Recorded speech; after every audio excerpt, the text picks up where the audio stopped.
I'm surrounded. Hi, it's Heather with POParitaville. We're here at Profiles in History in Calabasas, and we're taking a look at their collection, which is going to be going on auction here this weekend. As you can see, just from what here is around me, it's pretty incredible. We're just in awe, so we're going to take a look around and check out what they got.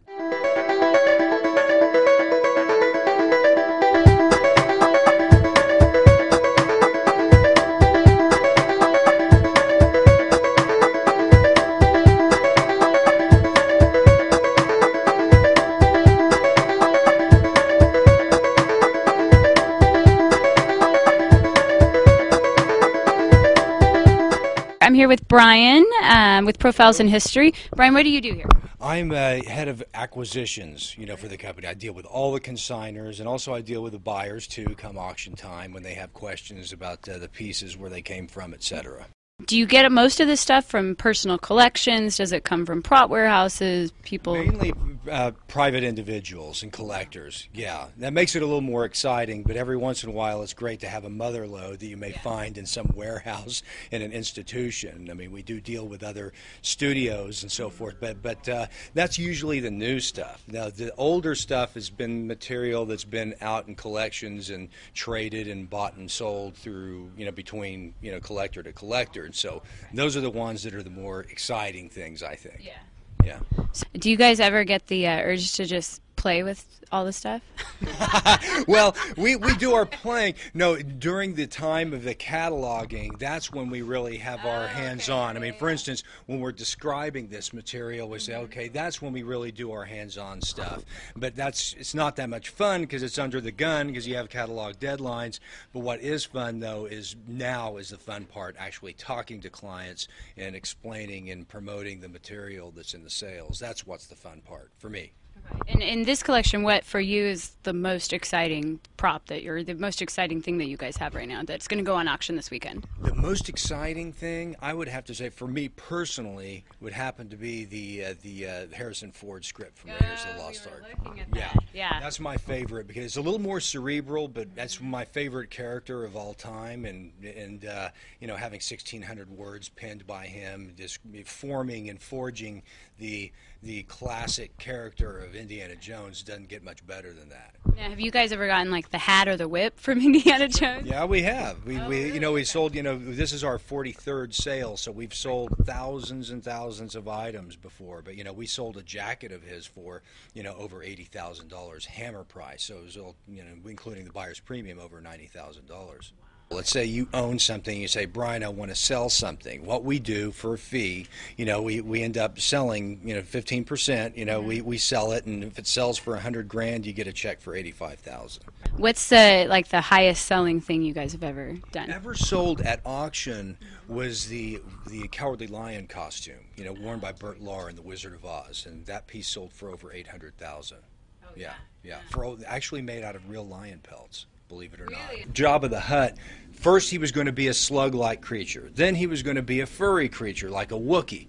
Then Phil Tippett decided, you know what, we really ought to go with the worm-like creature. And so he sculpted this and painted it, and he presented this very maquette to George Lucas to get him to approve it. And basically that's what you see on screen. And so this is a one-of-a-kind item. It's been published in different in books. And this, from a Star Wars perspective, from what we see in this sale, is the most important piece, in my opinion.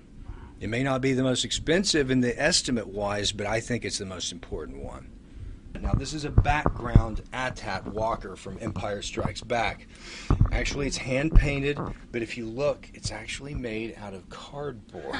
It doesn't look that great from the backside, but you see, in films, if you don't have to make two sides and double the time and effort, why? They don't make it. They do quick and dirty if they can get away with it. This wasn't going to be shot, so you might have it look like that. But they actually animated this particular guy for the simulated forced perspective distance shots. They had the larger AT-ATs, and then they had this next to it, but it made it look like it was much further. Oh, very cool. Yeah, it gives that illusion. So that's a very nice piece as well. This is one, and you saw him like this in the Star Wars Cantina. He was looking at kind of a Wolfman guy they were looking at each other across the table at the bar. But anyway, I don't know why the tubes were there. Maybe he had some goo or something coming out of his mouth and nose. I'm not sure what, but he still has his little hair on top. But he is one of those, you know, memorable characters in the Star Wars Cantina sequence. Terry Garr, Mrs. Lincoln from Assignment Earth. It's one of the, you know, original Star Trek series, and which actually was a pilot, and it got woven into a Star Trek series. You know, when people, Terry Garr's approached, hey, when you were on the Star Trek, she's glad to say, oh, I've never was in a Star Trek. It was a pilot that they used, you know. All right, tell us a little bit about the Invisible Man here. The Invisible Man, this is a great piece because it really gives you a glimpse of early visual effects, because they, you know, this is another Universal horror. They wanted to, you know, they had Frankenstein, they had, you know, the Mummy, they had Dracula. They wanted to create the H.G. Wells, you know, film or book into a new monster film.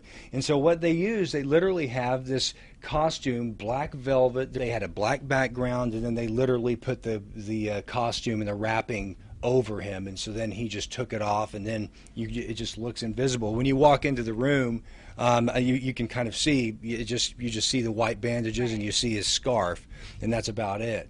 So it's really quite clever. I mean, how they did it. It's very, I would say, ingenious, but it has Universal labels in there, and it was used in a number of different classic, and later on in the 50s as well. It's like the beginnings of green screen. Yeah, kind of, exactly. This is the genesis of that technique, for sure.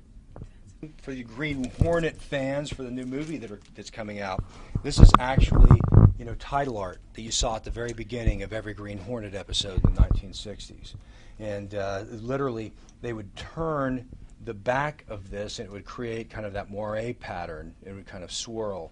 But this is actually, you know, screen-used art, which is kind of neat. You saw it in every episode. This was the centerpiece of Stan Winston's boardroom at Stan Winston's studio. And in fact, at the Tim Burton exhibit at MoMA, Museum of Modern Art, this last year, it was a major centerpiece of that collection as well. So this is basically our pride in this particular auction. I have a sneaky suspicion this one might be the headlining piece dollar-wise of all the items that we do sell in this sale. All right. Well, we've gotten such a great look. Thank you so much, Brian. You're welcome. Thanks for coming and taking a look. Yeah, this is amazing. You guys have a good weekend. Thank you. It's going to be busy. Yeah. Yeah, I hope. Yeah, and a great holiday. Thank you. Happy holidays to you. Thank you. Good. So this is Heather signing off with POParitaville. Get online. Get on their website at profilesinhistory.com. And you guys can actually take a look at this catalog and maybe make a couple bits this weekend. All right. Bye, guys.